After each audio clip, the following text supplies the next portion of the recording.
Minneapolis City. Post goals! What about The People's Pitch Podcast, brought to you by Summit Brewing Company.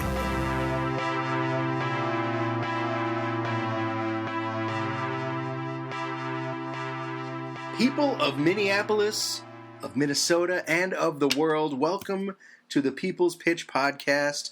I am your trusty host, Nate, and happily, John is not in studio today. And I say happily because he has welcomed a son into the world on Friday, Augustus Gus Bisworm, the stallion who mounts the world. John and Small John will be joining us soon via some pre-recorded goodness, or some Skyped in goodness, I should say. But for now, it's just me holding down the fort and bringing the heat. And much like this past weekend at the Barnyard, I've got some definite heat for you tonight. We're going to have a PLA weekend recap. I want to recap the 56ers visit to the Yard, including a couple player interviews and some questions from the Twitter masses. I'm going to talk a little bit about what we can fix for next week when we go right back to Madison and try to take it to them on their home field. And the return of our famous speed round. John is going to put me through a speed round, and I have never been so nervous in my life. But first, let's talk about what happened around the weekend in the PLA. We really dodged a bullet there, as far as the action, this weekend's action. But we'll start in the East. Stuff that doesn't really apply to us until we make the playoffs, but it's important to keep an eye on. The action started early on Friday night out there when Toledo beat the Grand Rapids Ole 3-0. Toledo is John's early favorite, or John's favorite to win that division, and it looks like Grand Rapids is everyone's favorite to end up at the bottom of that division. They haven't won a game yet. They're not a very good team. The other games that this weekend out there were Carpathia versus Adria. Carpathia lost 1-0 to Adria at the Carpathia Club, which is the coolest club in the Eastern Bloc.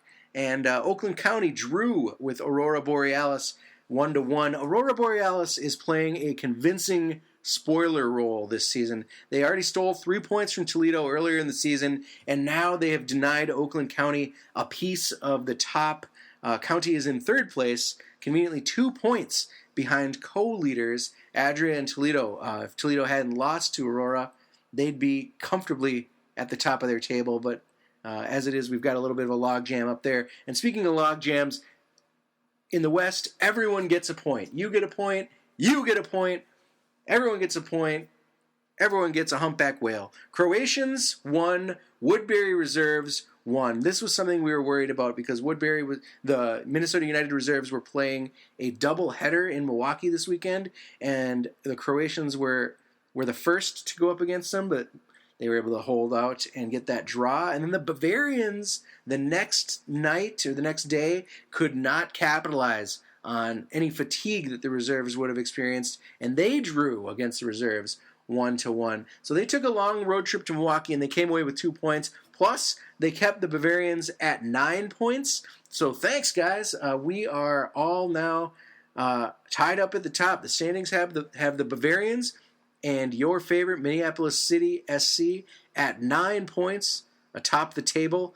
And Cedar Rapids is hot on our heels with 8 points. But both the Bavarians and Crapids have a game in hand. So the Croatians will be enjoying a back-to-back this coming weekend against the Rampage. It would be really nice if the Croatians could do us a solid and just kick the shit out of them. I'd be pretty happy about that.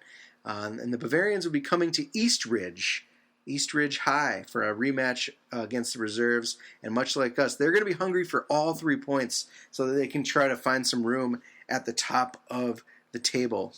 I think looking forward, when you're taking a look at our league, if home field advantage is even a thing anymore, we're going to have 3 games here in the cities of our Final Four, which is really beneficial to us. We're going to be hosting the Bavarians and hosting Crapids, and then we're just going to head across town to Woodbury to play at East Ridge High against the reserves. So that looks pretty favorable on paper, but then again, so did Saturday's matchup with Madison, and we all know how that went. A disappointing 1-1 draw against the Madison 56ers.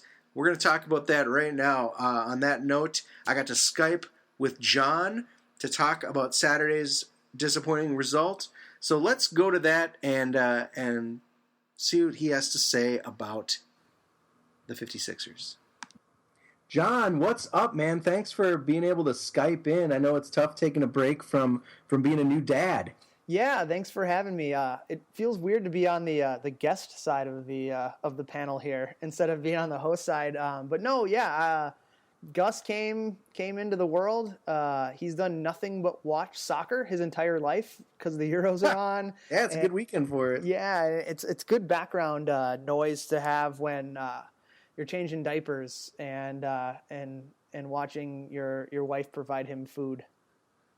Did he also get to watch the Minneapolis City game then? He did. He saw, this is his second City game. One was in utero, and that was the win against the Croatians, and then at home. And then he was able to, in the hospital, I pulled it up on my computer, so he was able to watch the 56ers. And I must say that he was a little unimpressed with what happened. Yeah. So, but we'll get into that. Well, if we thought last week's pregame experience was bad for the team, this week was worse, and that probably affected kind of their performance on the field. Yeah, so let's talk a little bit about that. Having a little inside track as to what happened. So what happened in Cedar Rapids was more purposeful and maybe a little bit naive as far as how to run an outdoor soccer experience versus outrunning an indoor soccer experience in an arena, where we were in a weird closet with the team, and they had pitch side fans right next to our bench, which is a recipe for disaster, like we mentioned. But our experience was our facility, for some reason, did not have us planned to be there. So the engineer didn't have anything unlocked. Yeah, nothing the shed unlocked. wasn't open, so no scoreboard access. We couldn't even get into the school, so that sucked. So they had to improvise, use the Y for the locker room next door, the YMCA next door, thankfully. So, we've talked about teachable moments as an organization. This is one of them. This is one of them. So we have worked to rectify that, especially when we have our friends from the Bavarians coming into town next. We've assured them that we're going to get it figured out. So it wasn't intentional, which is good. So, again, teachable moment. We'll make sure we dot the I's and cross the T's when it comes to the mandatory things we have to be a host. So yeah, it was a bad day to have guys standing around waiting to play, because as we had two Twitter questions point out, was it hot out there? Yes. Yeah. Yes, it was. We said last week that we needed to lay down a total butt whooping, or it would be just a moral loss, and we failed to do so. And it feels crappy, especially considering our goal scored against was an own goal. Yeah. What was your general thoughts on the game? So first thought, yes, it was hot outside. I was, unable to go outside. So I was in a overly air conditioned room that was like 60 degrees, which kind of stunk. So, but anyways, yes, so it was super hot outside. Total bad experience for that. Again, apologize to the 56ers if any of them care to listen to our podcast. We hope you don't reciprocate the favor when we come this weekend, but apologies for that. But yeah, it wasn't the total butt kicking that we needed in order for us to check off the moral win box, and it was really disappointing. And I think that from my perspective and from some of the players I talked to, it was about as equal to losing at home to anyone that it could have been. Yeah. The game starts on such a high note. Goose shows off why he's such a weapon for us. On the right wing, he cuts in, and he slots one home with within 10 minutes of the opening whistle. It was a nice, tidy finish too. A little deft touch chip over the keeper at full speed. It's something you'd see in the Euros, right? Something we saw today. I think. What was it in the Wales game? Yeah. Bale had a sweet little chip. Yeah, but how dangerous is Goose? And is he only going to get better? I'm just loving this kid every week. So Goose is super dangerous, and I think we talked about it before. He doesn't have like a huge bag of tricks that he like pulls off all these like crazy spin moves or step overs or any sort of other move that I don't have a name for right now. But I think it's his change of pace. He's so fast and he's so compact and low to the ground that you either have to foul him or you're chasing him and he's already by you. And his first touch is very, very close and compact. So when he has that kind of quick twitch muscle movement, kind of change of pace, it's hard for a defender to really know how to stop that unless you just kind of bowl him over, which if you watch our games, what happens? It happens all the time. All the time. It even happens, it happened in the box, I think in the second half, we were sitting down behind the opposing goal because there was some shade there. And you could see Goose make a run, and he's kind of taking it to the end line, and he gets a shove, like a hard shove out of bounds. And I don't know if you could see it on the stream. He went onto the track. It went, yeah, no, that was earlier. I'm talking about in the second half. There was another one. It was completely uncalled. It was unbelievable. It was so obvious that he got that stiff arm. But yeah, then there was the stiff arm where he went out on the track, and that was the yellow card, right? You have to foul this guy, or he's going to score on you. And I think when you talk about how dangerous he is right now from first half of the season. If you would have asked me in the beginning of the season who's going to be our most dangerous offensive weapon, we would have said most likely Andy Laurie and Matthew Guay. Yep, wouldn't have said the kid coming out of high school. Right, exactly. So when we talk about his ceiling, I think his ceiling is limitless. He's going to one of the best soccer programs in the country in Indiana next year, and he's only going to get stronger. And he's only going to get more technical on the ball. So he's got such a great foundation from a soccer perspective that he only has an upside. So we hope, he stays healthy and that he continues to grow. And then, Lord willing, he accepts the position to come back with us next year. Yeah. I don't see why he wouldn't, unless he goes at an even higher level. But I think, his ceiling is limitless and he's showing that. On the flip side, when we talk about our attack, I think we are a little bit too Goose heavy, if you've noticed.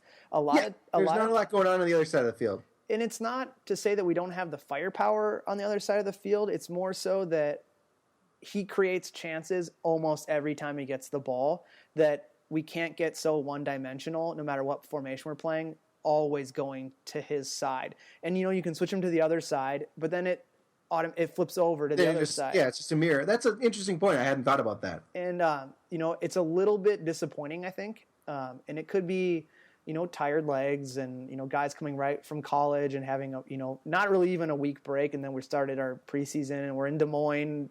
Guys are meeting each other for the first time, like we mentioned on the bus there.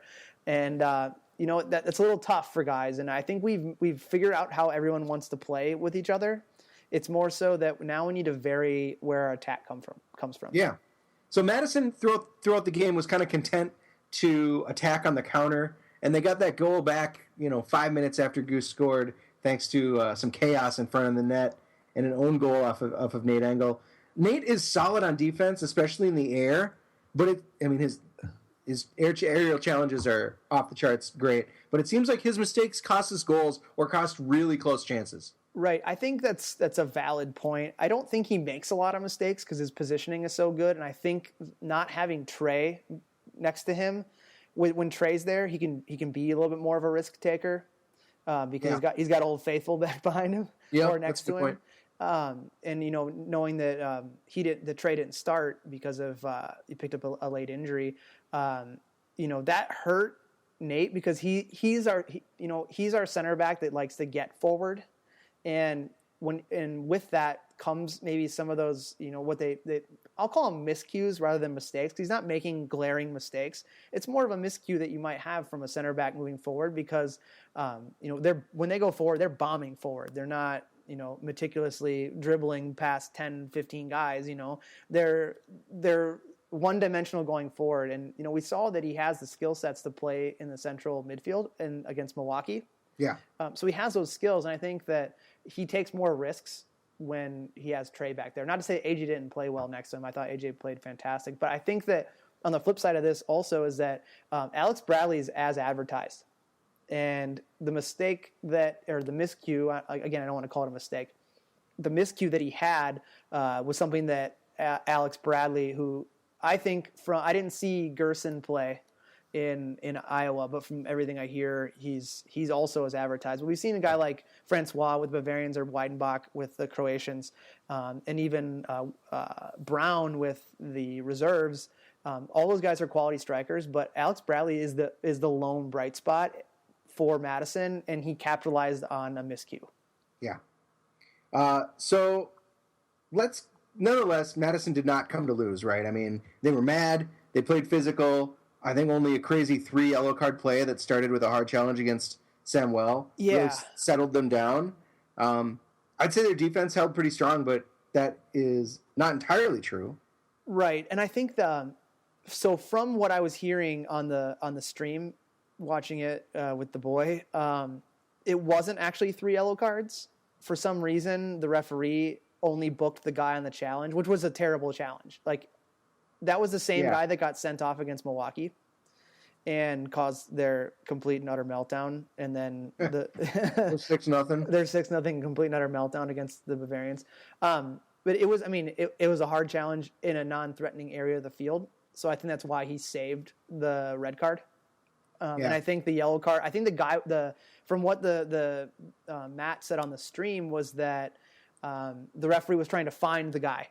Okay. Because he was raising that card and then turned around and walked over to another guy and raised the card, and then he ended up following someone back towards the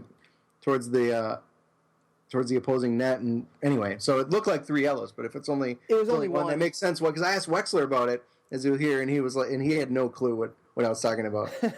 Yeah, it was because Matt actually asked the referee at halftime, and then he gave an explanation for what the referee said, and they were trying to find the right guy. So it may have looked like 3 guys got booked, but only the perpetrator got put in the book. So let's get to a Twitter question from a citizen. They asked, "What's with the finishing?" This was definitely a game of missed chances and poor finishing. Because we had chance after chance after chance throughout both halves, right? We had a Guay this is just a litany of them. We had a Guay free kick that went high. Steve had a great long-range shot, parried off to the left. Great save.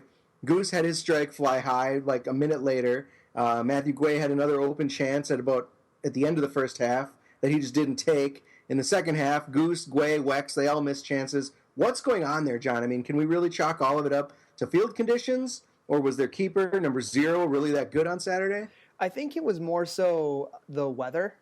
You saw guys constantly going over to the sideline to get water. And, from a player perspective, you can play in high heat, but you can't play in high heat like 90 degrees mentally as well sometimes. Yeah. And that, that's where you see people capitalizing on miscues, and that's why they got their goal. I thought it was kind of more of a physical miscue than a mental one. And I think that with our finishing, it hasn't been stellar this season. We put away some chances, but I think in the column of missed chances, we have more hash marks. I think that, I've been to trainings, we're going over it. Guys are finishing in practice against good goalkeeping that we have. So I think it's a matter of time. I mean, you saw with a guy like Andy Laurie, his goals kind of come in bunches. And I think that's kind of how we're going to have to be this season, where goals are going to come from different spots in bunches. All right. Another Twitter question for us. How big was Trey's absence? I would say not too big, given AJ's ability to be physical and to step up into that center back role. But in your mind, it sounds like when we're missing Trey, we're missing something special. What is that? It's more of just that we call him Old Faithful as a joke, but it's kind of true. He's that calming presence. I mean, you've met the guy. The folks listening to this have met him, through our interview with him. He's just a quality individual who has that calming presence because he doesn't get rattled, and I think he has the ability to be playing at a much higher level, and we're so grateful to have him, and that's the reason why he's our captain, because he's kind of that silent leader. But you fall on the fact, like, if you're a striker, you play off the tendencies of the guys that you're going to give and get the ball from. But in the back line, you also play off the tendencies of the person playing next to you and understand that they're going to cover for you to be able to take a risk or two. And we just we didn't necessarily have that, it looked like. And it wasn't. We didn't get caught with our pants around our ankles on like counterattacks because our defense broke down. They were still solid without Trey, and I thought all four of them played well together. It was more so that he's just one of those guys that you miss him when you miss him, and that's the only way to explain it. Yep. In my opinion, I think no Trey and no Matt Elder kind of left a communication void in the back that Duncan needs to learn to fill a little better if he's going to continue to start. Yeah, I would agree. I thought he made some really good saves. And, the stream that we provide isn't, aces. it's kind of from a tough angle. And you can anyone attacking to the east goal, you can see better than the west goal. And I thought more of his saves came in the second half. Mm-hmm. And, to Duncan's credit, he had to come in shaking off an error that cost us a game, our only loss. Yep. And, if he's going to continue to get playing time, he can't have those miscues or make the mistakes. And I thought that he did an admirable job of stepping in and kind of erasing that. However, I think that when you look at the competition at the position, Matt is the guy who has not had the mistakes or has not been the leader. I mean, Duncan talked the whole game, but it's something about having Matt back there. It's like having Trey back there. You just know what to expect. And Duncan, although he's fantastic for being an 18-year-old and he's going to a great program at UCLA and he's highly touted for a reason because he's physically so gifted. It's the things that Matt does from an experience standpoint that Duncan has to learn. And it's not hurting him. It's not hurting our team. It was an own goal, right? He did his job to keep us in it. Kind of a fluke, yeah. But those start to add up when you're in net. And if there's a guy who's not having the bad luck, you kind of got to ride the heater, like we talked about with Will Kidd. Don't bottle the heat. So I'd be surprised if we don't see Matt, getting more playing time coming up and it truly being a training ground battle for Duncan to get playing time. I mean, they're both great options, right? But we're now halfway through the season, so I think we need to start figuring out what horses we're gonna be running the race as we get into the stretch here. Yeah, I mean that kind of leads into my next question. Where as we start talking about some of the players that we trotted out in this 4-3-3, we have another new version of that lineup.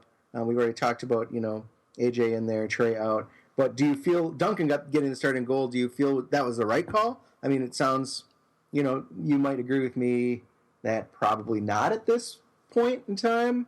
That there are other chances to try Duncan out there. Right. We talked about the fact that they were the last place team, and a total butt kicking was the only thing that we would accept and expect as a rebound. Seems like maybe a safe game to start him. Yeah. A totally safe game to start him, a confidence builder for him. Yep. And I think he did gain confidence from that start, especially because he made some great saves. I never wanted to say that the coaching staff makes the wrong decision because that's not really a decision that can be wrong. It can just be incorrect for the timing of it. And maybe this time, not taking anything away from Duncan, that perhaps Matt would have been the guy to go to because he's such a leader on the field and off the field, and Duncan's learning that maybe we could have gone a different way there, but it wasn't a terrible decision to start him by any means.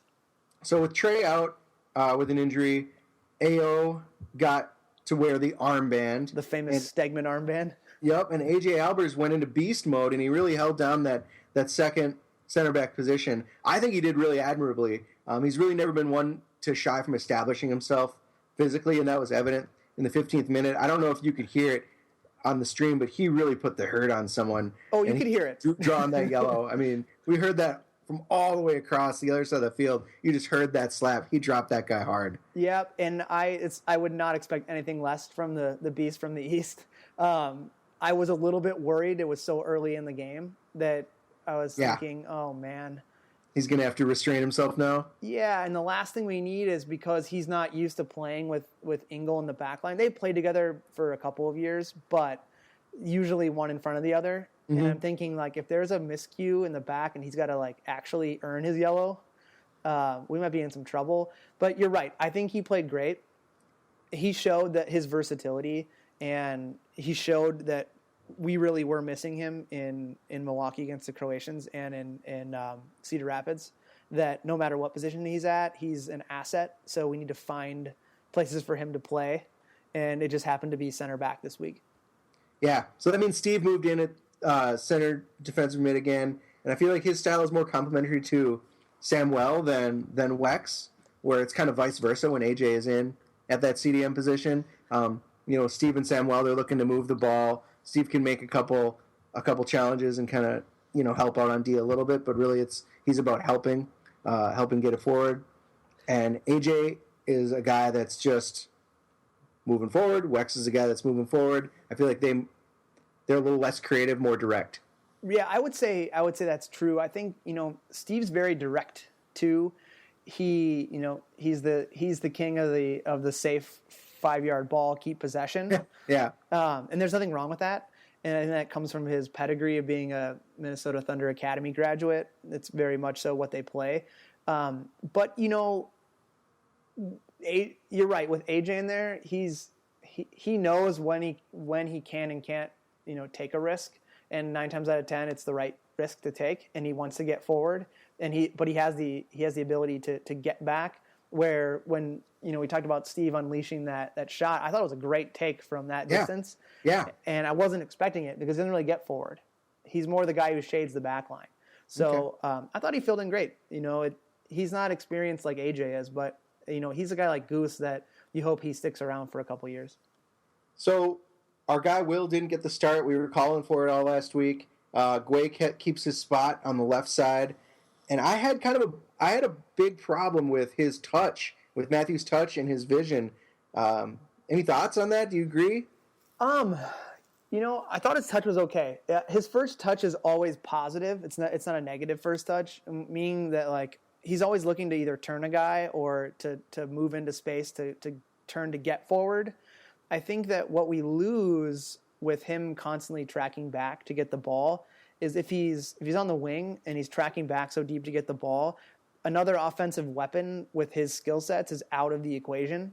Yeah. Because now he's taking the space of more of a true winger or midfielder as opposed to being an outside striker in a 4-3-3. So I thought it wasn't that he had bad touches. I thought it was more negative touches than positive touches. Yeah, I agree with you there. I think that, the intention of kind of what he's trying to do, like you said, turn the ball, control it, make some runs is always, he's doing the right thing, but it just didn't work out more times than it did. Right, and then we see Andy kind of on an island then, right?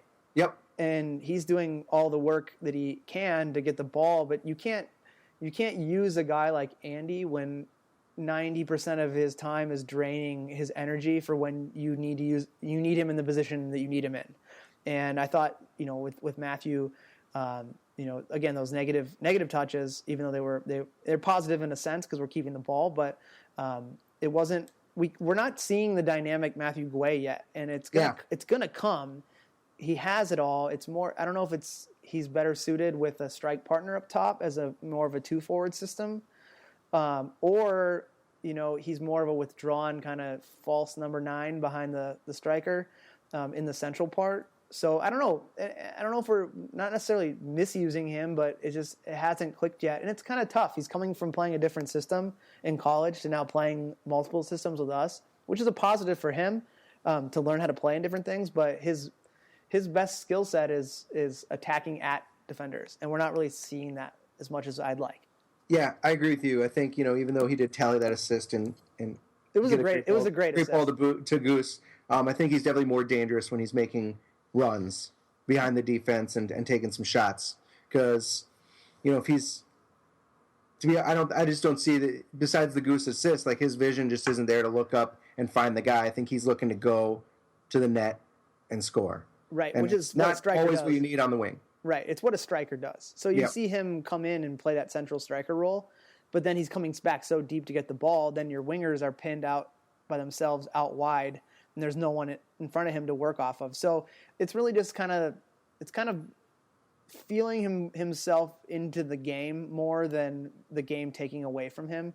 in the formation of the system. So I think we'll see it. But, the interesting thing is, what do we do when Sam Forsgren comes back? Yeah, isn't that supposed to be coming up? I thought he was done this weekend, right? Yeah, he should be back next week. So, like everyone, he's going to have to fight to get his playing time. But he's a gamer, and, we talked to him about that, and he said, I'm going to do my best to show everyone why I should be on the field, and we know that. We know he's good enough to be on the field, but at whose expense and at what system and formation expense do we get Sam onto the field? Yeah. You can't take a guy like Goose out of the equation because he really right now is our attack. You have Andy, who we haven't really seen the best of Andy because of him having to do more of the things he's not the best at for the team versus what he's best at for the team. And is it Matthew who takes a step back? Yeah, we don't know yet, but it's going to be something interesting to see. So after the game, I did get a chance to corner a couple players. I can tell you right now, nobody was really happy. Nobody was interested in sticking around and chatting. Everyone was kind of pissed off as they were walking off the field. But I did get to Ben, and I did catch AO while he was signing some jerseys from nice. The Los Lobos were getting all the signatures, which I thought was really cool. Those little guys were happy to meet the players. That's cool. But so let's hear from them. And then I think we're gonna come back and talk a little about player movement. Huh? We got some roster changes maybe on the horizon. Yeah, there's a couple things coming up, but we'll listen to what these two guys had to say first, and then we'll get into some player movement. So I am here with City midfielder Ben Wexler. Ben, we came out to a fast start, man, but Madison kept hanging around. What do you attribute that to? The field condition is tough, and it was hot, and we didn't come out to play as hard and tough as we needed to. You were playing a lot off the dribble, man. Were you missing some movement around you, or were you just trying to make something happen every chance you could?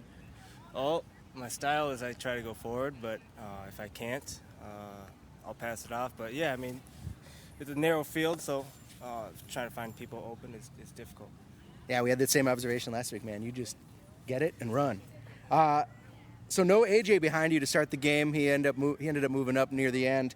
How is it different playing in front of Steve than it is in AJ or Ian?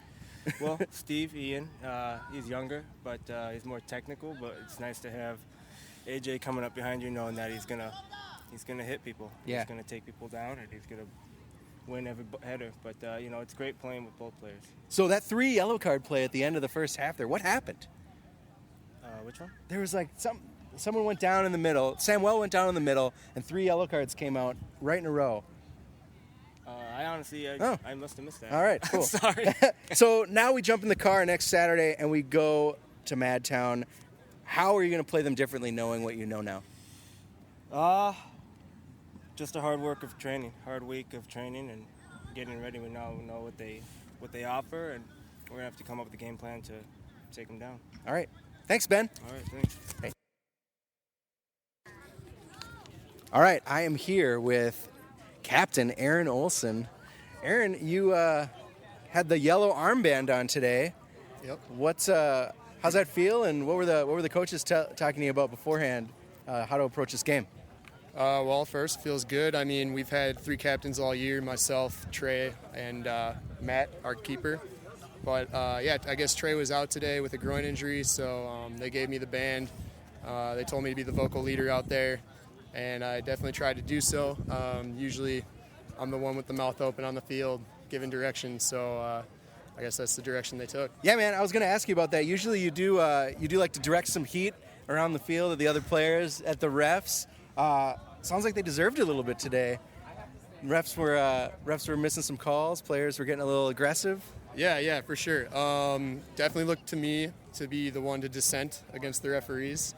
Got a couple yellow cards early in the season for it, but someone has to be aggressive with them. Someone has to be aggressive with our own players. Make sure that we're on point. And unfortunately, the ground was a little bit subject today, but that doesn't mean that we can't try our best and take good touches. And hopefully, the direction I try to give people is what they take well and do well with. Sweet. Hey, a little different backline today then. So with Trey out, you moved AJ back there. How'd everyone do? Especially considering Madison came to fight. Yeah, Madison, good effort from Madison. I think that we did well with the adjustment. Obviously, AJ hasn't been playing defense all year, so him moving back and stepping up like that was really big for us. Other than that, it wasn't too different. I know that a couple guys, even still from the road trip last week, are kind of nursing some injuries that they had. So all in all, I think we did well with the adjustment. The only goal we gave up was an own goal, and that's a really crappy feeling all around the team. But on a positive note, we didn't give up a goal to them per se. So I think the defense held strong for the most part. Talk about Duncan's performance really quick. He was all over the place. Yeah. A couple great saves. Yeah. How's it different with Duncan in net than it is with Matthew? Duncan is a little younger. He's definitely athletic. Can't fault him for that. I mean, he's jumping everywhere, and we definitely feel confident with him in our net to make the saves that he needs to make. I think, one thing that he'll grow into is his vocalism on the field, his direction. As a goalie, you have the whole game in front of you, so you can really see the whole field and how the team needs to move and how we need to play the ball. So hopefully he'll grow into that role a little bit more. But all in all, good, solid performance from Duncan, which is what we needed from him. It's just unfortunate that own goal squirted in. Yeah. All right. Well, thanks, man. Appreciate it. I'll see you in Madison next week. You got some shirts to sign, it looks like. Well, as John would say, wasn't that a treat, folks? Really appreciate those guys stopping to talk to me, even though they probably weren't in the greatest of moods. But let's look forward to next weekend against the 56ers. What can we do better? How do we really take it to these guys next week? Let's look what we said last week and honestly assess if it was something that happened. So, first of all, early on, we said early high pressure. We want to apply early high pressure against their terrible back line. And I think we did, obviously. We just couldn't finish it off. We had a great chance in the first 10 minutes with Goose's goal. And then we had just a number of chances throughout the course of the game, and we just could not put more goals away. And that leads us to our second point, that we want to make sure to follow shots and, in fact, shoot often. And, that's what we're missing, following shots. I think there were a few places where we had some nice rebounds. I think Wex had a nice chance off of a rebound that just went wide. But in general, it feels like, there was just one of our wingers kind of alone charging at the net and hoping to slot it in. And it would have been nice if there were a couple other guys to help on the attack. We also wanted some physical energy. John says physical energy up top. Perhaps the three that we do up top is smart, and it turns out it was pretty smart. We could have used Will early, in my humble opinion. But in general, I think our front three were able to really press the D. John also had suggested that we start small triangles in the middle and use our possession effectively to kind of cause problems. And I think this is not something that is our strong point or our strong suit as a team yet. The midfield doesn't really work that well together yet. They're not patient enough. We've kind of commented a number of times on the differing styles between some of our midfielders, where we said that Samuel is more of a give and go player, and Wex is more of a go player, and he admitted as much to me in that on-field interview there. And finally, we wanted to make sure we didn't sleep on their forwards. They can create problems. The back line definitely needs to keep organized, and isn't that the truth? I think we saw that number 16, Thompson, he's kind of got a dangerous mix of size and speed, and their striker is also someone that we really need to worry about. But I think moving into next week, we know a little bit more about Madison. I think we're going to have a better experience pregame. I think we're going to have a little more comfort on the bench, even though we're away. It's only a 4-hour drive, so that shouldn't be too bad. I'll be making the drive as well, so I'm going to be there to cheer him on for sure. And I think we've got a shot. I think we got a shot at these 3 points. But I know John had promised some player movements. So let's go back to the Skype line and chat with Jon one more time. Okay, so like Nate said, we have some player movement. We've had some throughout the season, so there's a lot of guys that have been in and out.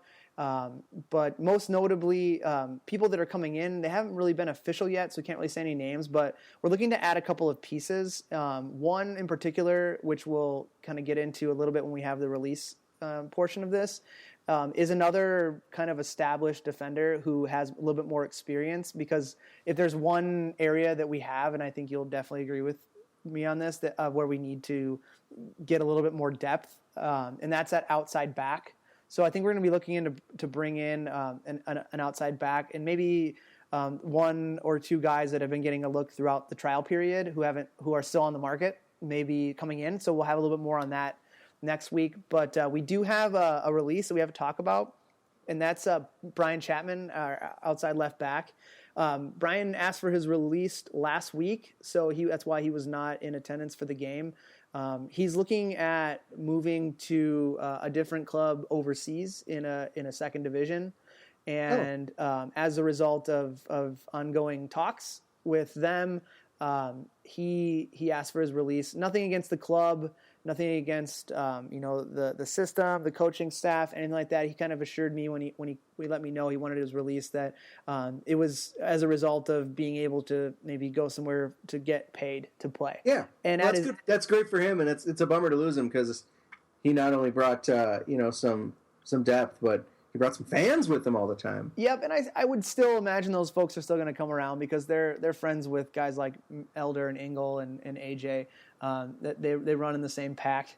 But it's tough to see him go. Good locker room guy. He put the work in. Maybe didn't see as much playing time as he wanted to because of the players that we had. So he's looking to go somewhere where he's going to get more playing time, and like I said, get paid. So we wish him the best of luck. And if it doesn't work out for him, I think he left on good enough terms to come back in the future if he'd like. Now is the time, man. Thanks for joining us on Skype. No problem. With me in studio and you Skyping in. Now is the time to put me through a speed run, and I've got a special speed run guest in studio, young Olin. Hello, Olin. Welcome to the show. Hi. He's going to answer questions with me. How's that sound, bud? Can you do that? Yeah. All right. Two Minneapolis City fans answering some speed round questions. Jon. We haven't had a speed round in a while. So it's been a long time. I forgot how it goes. You want to explain it? Yes. So the speed round goes as such. I will ask 10 questions, some off the wall, some not off the wall. I will ask 10 questions. You have to answer the question, both of you. We may give Olin a little longer leash than usual. But you have to answer the question before I move on to the next one. And as in true speed round fashion, are you good? Do you need to stretch? Do you need any water? Do you need to have a phone a friend ready? Look, you have an in-studio friend, so it seems like you'll be all right. We just powered down some Muddy Buddies, so we're ready to rock. All right. So you're confirming that you are ready? Let's do this. Okay, so the first question. What is your best moment from the first half of the season on the field? On the field? My favorite moment is the Goose. The first time Goose drew that penalty, and it was converted, or drew the penalty kick, and Guay converted it, I believe. That was our first goal of the season, and I thought we can do this. We can make this happen. I'd already seen us at the Bavarians not score, but hold them to a draw, and now it was good to see some offense. I liked Matt's saves. A lot of Matt's saves. Oh yeah, okay. Oh, nice. A little goalkeeper love. I like that. Well, I'll add a little bit of color on the top of that. It was actually Max who finished you're right. The penalty, and it was our second goal of the year. Yeah, you're right. Oh, I'm always right, Nate. I can't believe you ever remembered for that. All right. It's soccer. I remember everything. So the next one is, what's your best moment of the first half of the season off the field? Off the field has been just getting to know some of the players, the access that we've had to be able to meet them, whether it's at the rail station or it's going on the road trip to Milwaukee with them. Just kind of being able to hang out with these guys at the beer hall and just be normal dudes, and I kind of liked that about it. Makes you feel connected to the team, Right, exactly. Especially since we don't play on the team, right? Yeah. What do you think, Olin? I liked meeting all the players at the restaurant that one time. Yeah, that was pretty sweet. Yeah. Yeah, they were really gracious, and they're really open to talking to anyone. So that's what I like about it the best. Nice. Okay, so the next one. Since I'm your favorite soccer pundit to host a show with, Oh, yeah. who would be the next replacement and why? Oh, okay. I'm gonna say Roger Bennett, Raj from Men in Blazers, the Super Bowl, the one with the glasses. Yeah. I think he's pretty funny, and I think he'd be a good sub for you. Of course. He's if not anything were to replacing me. happen. No. That's the perks of being at the top. You don't get replaced. But I also like the guy from Argentina that's doing the Copa? the in studio stuff in Copa next to Alexi Lalas. Yeah, I think he's he's pretty good. hilarious. Yeah, he's good. I don't think Olin has a guy. No. I don't think Olin's going to have the next one either. What is your favorite Summit flavor? My favorite Summit. I'm gonna go with Saga. Saga is the go-to IPA of choice for me. All right. I also like Saga. I would have maybe gone with the Maibach. I like the Maibach. That's nice. Yeah. Okay. But well, I'll allow it. Okay, so the next one. Who's going to win the Euros? Olin, you want to take this? Ooh, Chile. No, the Euros, not the Copa. Oh, what's the Euros? The European tournament. Iceland, Wales, England, all those guys. Oh. France, Spain, Germany. Germany. Good call, Olin. Yeah, Germany, totally. I agree with you guys. I also think that from a dark horse perspective, even though I'm not doing the speed round and I'm asking the questions, I'll drop in. I think someone like an outside contender, like maybe one of the third place teams that gets through, a la Greece when they won. Maybe someone like I thought Slovakia looked pretty good today. Yeah, they did. I think Wales, if they can put it together, they could make a deep run. Yeah, so maybe one of those third place teams gets a sniff in there. Someone that's a little new. Yeah, that'd be great. It's like Leicester winning the Premiership. Someone a little new. Okay, so next question: what should Andy Laurie's nickname be? Oh man! Besides pickle buckets, I don't know. His name kind of sounds like a slow loris, like that animal. You should look it up, but he's not slow, so maybe like the fast loris. The fast loris. I was gonna say the Lorax. Oh, that's good too. What do you think, Olin? Do you have a nickname for Andy? I don't know. I can't think of one right now. Oh well. We'll go with the Lorax. Okay. Next question. A famous would you rather. Uh-oh. Would you rather experience a sharp pain in your side each time someone says your name, or have a bell ring every time you fart? Oh. I'd go with the bell ring. Yeah, I'd go with the bell too, because Olin knows, I'm not really a secret farter. So you already know I'm farting. You know that I'm farting. The bell's a not lot. helping. The bell's not helping. You know that I It's fart. just extra noise is all that bell is. But I love it when people talk about me, so I hate to feel pain Same with when me. they talk about me. I think it would be great if it was more of a gong. like a royal fart every time. Some sort of like Chinese imperial gong. Okay, so the best player that we've faced all season and why? Now that we're halfway through. Yeah, Gordy Jerson, I think. He was the only guy that I've seen so far that every time he got near the ball, I was really worried that something was going to happen. From what I hear, he seems like a guy who could maybe take over a game and at any given moment. Yeah, he's their goose. Yeah. without falling over every time someone touches him. Right. He's a little more experienced, so hopefully Goose has something to shoot for, right? Yep. Okay. So we have two more questions left. The next one. If you could title the movie made about the first season of Minneapolis City, what would the title be? Oh, man. Olin, what do you think? Movie title? The Creation. The Creation? That's good. I Okay. like that. Yep. I'm going to go with I don't know. This is tough. This is the first time I feel like I could get stumped. All right. I'm going to go with So much dead air. The Bad News Crows. The Bad News Crows. I think we're scrappy. I would have also accepted Murderer's Row. Oh yeah, good because of the crow murder. Yeah. Murder of Okay. crows. So the last Okay. question. How many times do you think you could keep a soccer ball up juggling without touching the ground if you had 3 chances? Okay, so I mean, like I have 3 chances to go as long as I can. Yeah. Wait, together? No, like just us. So just you and just me. Like Olin does it in practice all the time. Olin, what's your highest juggle? My highest that I've ever done, 12. 12. Okay. So if Olin could do, I think I could probably 12. get up to 8. 8. 8. Not. I mean, I was a mean hacky sack player in high school. But, my soccer skills are not there yet. But I think if I put the right shoes on, I could do 8. I did. My regular is about 6 or 5. Okay. 5 or Really? 6 every time. Yeah, but I just sometimes I go out. Maybe and I've just, got more confidence in my abilities than I should have. Well, you're in luck. We're going to test this out at some point before the end of the year.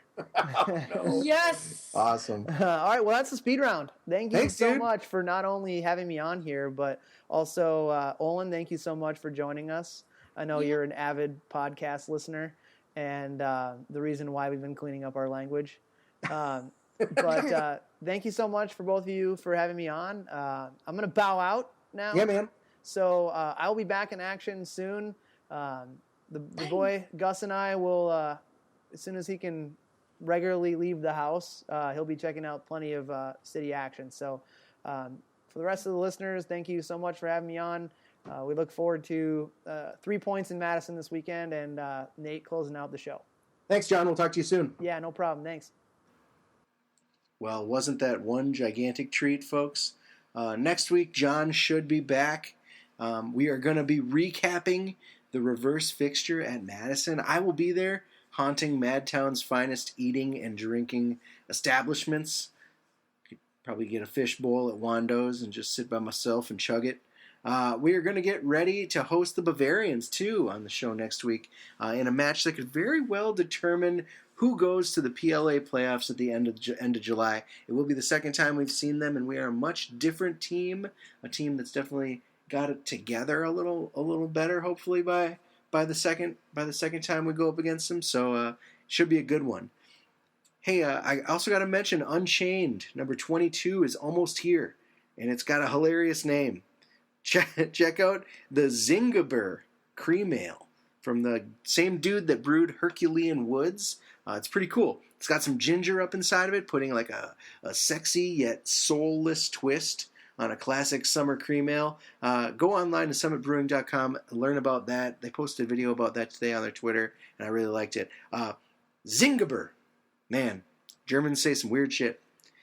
If you want to get a hold of us here at the podcast, just be sure to shoot us an email, mcscpodcast@gmail.com.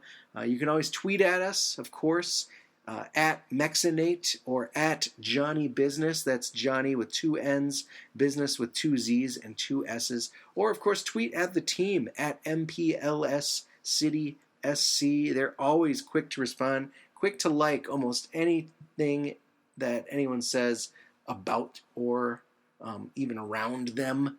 They're all over the like button, trust me. That is all for this week. I am Nate. And as usual, we're going to leave you with Go Get 'em Tiger. This is Sleep Cyclone. And I am out of here. Thanks so much for listening.